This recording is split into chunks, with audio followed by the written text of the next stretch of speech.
Hello friends, आपका स्वागत है हमारे यूट्यूब चैनल ज्ञान प्रतिभा में। आज का जो हमारा वीडियो है वो है कक्षा 9 के छात्रों में काव्यखंड में आधारित मैथिली शरण गुप्त।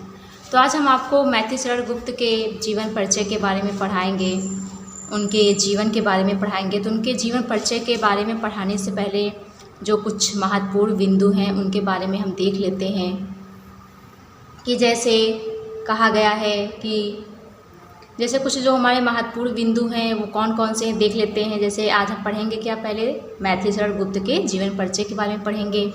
तो उनके जीवन परिचय के बारे में पढ़ने से पहले जो कुछ महत्वपूर्ण बिंदु हैं वो देखेंगे, जिन्हीं के आधार पर हम उनके जीवन परिचय को हम आपको विस्तार पूर्वक जो है बताएंगे। तो सबसे पहले हम जान लेते हैं कि जैसे उनका जन्म, तो उनका जन्म कब हुआ था। तो उनका जन्म हुआ था सन 1886 ईस्वी में। कब हुआ था? 1886 ईस्वी में।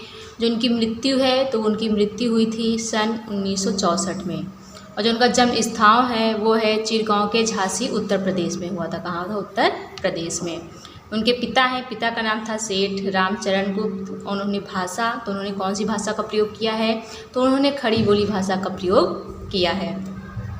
उसके बाद जैसे बहुत से लोगों में जो भाषा दे दी जाती है और प्रेरणा, तो इनका जो है प्रेरणा स्रोत भी एक माना गया है।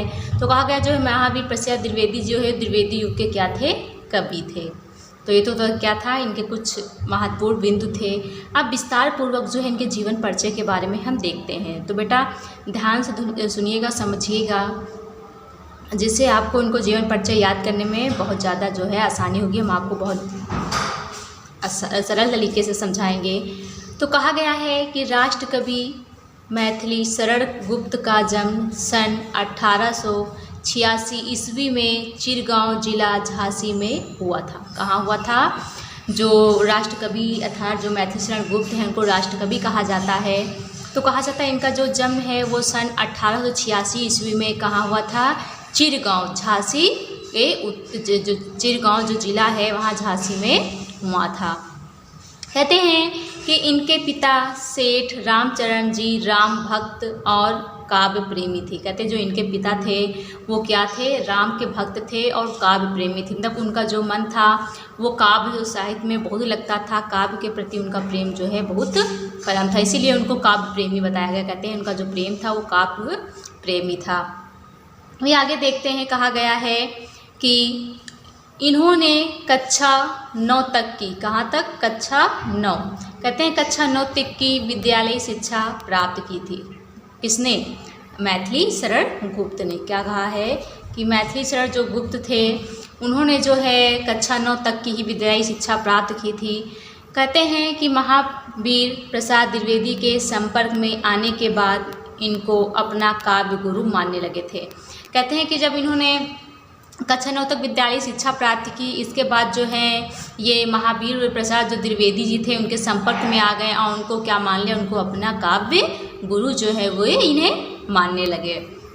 कहते हैं कि इन्होंने देश प्रेम, समाज सुधार, धर्म, राजनीति, भक्ति आदि विषयों पर रचनाएं की। क्या किया इन्होंने? किन किन विषयों पर रचनाएं की थी? देश प्रेम, समाज सुधार और धर्म, राजनीति, भक्ति आदि जो है विषयों पर इन्होंने क्या की थी? रचनाएं की थी। ये कहते हैं कि आगरा विश्वविद्यालय तथा इलाहाबाद विश्वविद्यालय, कौन से विश्वविद्यालय? आगरा विश्वविद्यालय और इलाहाबाद विश्वविद्यालय में डीलिट की उपाधि प्राप्त की। किस चीज़ की उपाधि प्राप्त की? डीलिट की उपाधि से इन्हें क्या किया गया? सम्मानित किया। इन्होंने डीलिट की उपाधि प्राप्त की, अर्थात इन्हें जो है इस उपाधि से क्या किया गया था? सम्मानित किया गया था। फिर आगे कहते हैं कि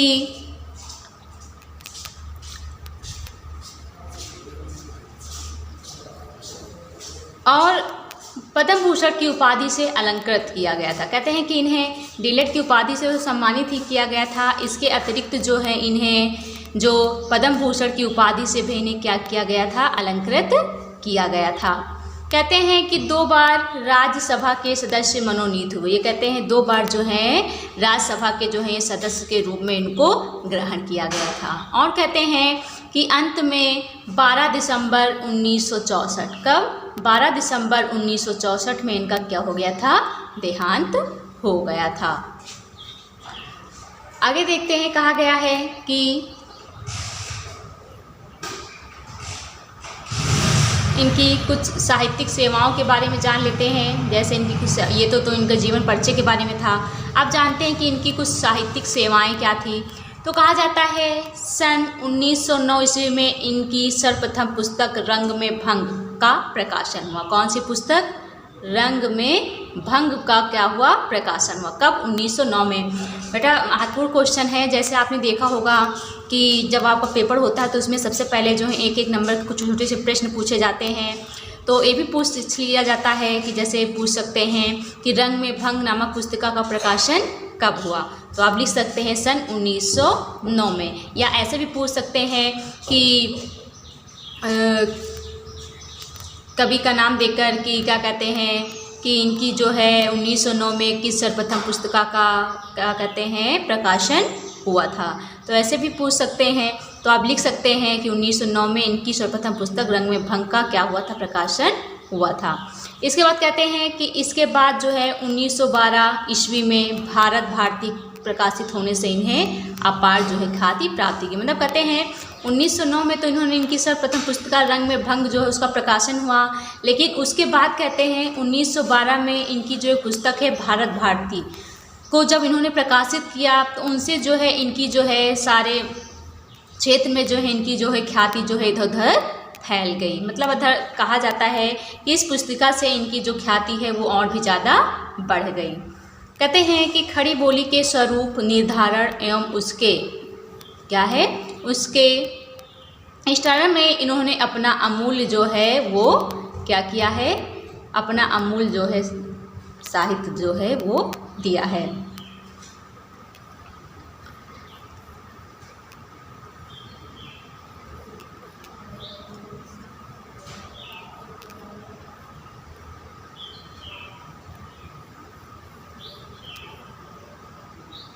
कहते हैं कि इन्होंने उसके विकास में जो है इन्होंने अपना जो है अमूल्य जो है योगदान दिया है। किसमें दिया है? साहित्यिक सेवाओं में जो है इन्होंने अपना जो है एक उसके विकास में जो है इन्होंने अपना अमूल्य जो है वो योगदान दिया है। तो ये तो था इनके साहित्यिक परिचय के बारे में। अब छात्रों हम जानते हैं कि इनकी जो कुछ कृतियाँ हैं वो क्या क्या हैं। जैसे अब इनकी कृतियों के बारे में हम बताते हैं कि इनकी कुछ महत्वपूर्ण जो कृतियाँ हैं वो क्या क्या हैं। तो कहा जाता है कि जो गुप्त जी थे वो आधुनिक काल के सर्वाधिक लोकप्रिय कवि थे। क्या थे? जो गुप्त जी थे वो आधुनिक काल के क्या थे? सर्वाधिक लोकप्रिय कवि थे। कहते हैं कि इनकी 40 मौलिक तथा अनुद्योतिक जो पुस्तिकाएं हैं वो क्या हुई हैं? प्रकाशित हुई हैं। जो इनकी 40 मौलिक तथा अनुद्योतिक जो पुस्तिकाएं हैं वो क्या हुई हैं?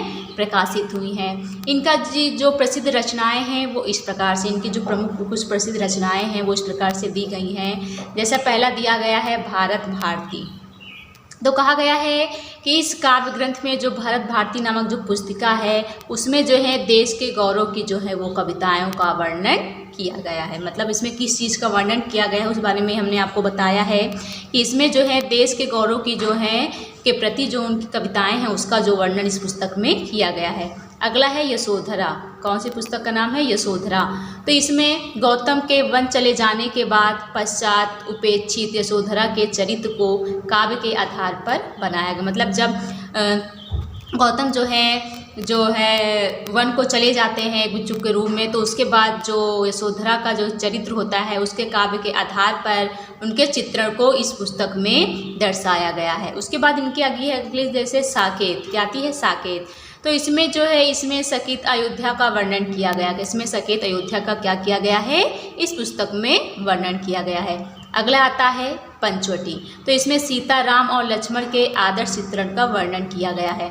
आपको पता होगा जब राम सीता लक्ष्मण जो है वनवास के लिए जाते हैं तो वहाँ जाकर कहाँ रुकते हैं? पंचवटी में रुकते हैं। तो वहीं के बारे में यहाँ पर जो है इस पुस्तक में जो है इनका वर्णन गुप्त जी ने किया है। इसके अतिरिक्त जो है जत्रवध, भारत द्वार, सिद्धराज, अनद, झंकार, नहुस, पृथ्वीपुत्र, रंग में भंग, हिंदू, चंद्रहास, अनाथ, वध आदि जो है इनकी जो है ये महत्वपूर्ण रचनाएं हैं। तो ये तो इनकी कुछ महत्वपूर्ण रचनाएं थे। अब देख लेते हैं इनकी भाषा शैली के बारे में कि इनकी भाषा शैली क्या क्या है। तो इनकी भाषा शैली जैसे कहा गया है कि गुप्त जी ने खड़ी बोली में शुद्ध साहित्य एवं परिमार्जित रचनाएं की हैं। कौन सी भाषा में? खड़ी बोली में शुद्ध साहित्य एवं परिमार्जित जो है वो रचनाएं की हैं। इन्होंने अपनी भाषा में अंग्रेजी, उर्दू तथा संस्कृत विदेशी शब्दों में भी प्रचलित का प्रयोग किया है। मतलब कहते हैं इसके अतिरिक्त जो है इन्होंने अंग्रेजी, उर्दू तथा संस्कृत आदि विदेशी शब्दों का भी जो है इन्होंने उसमें प्रयोग, अपनी भाषा में इसका प्रयोग किया है।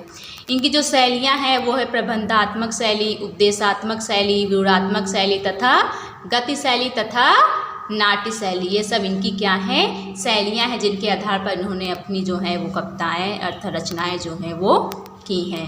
तो छात्रों, ये तो था गुप्त जी के जीवन परिचय के बारे में। तो आपको बेटा हमारा वीडियो कैसा लगा कमेंट में लिखकर जरूर बताइएगा। तो आज के वीडियो में इतना ही, धन्यवाद।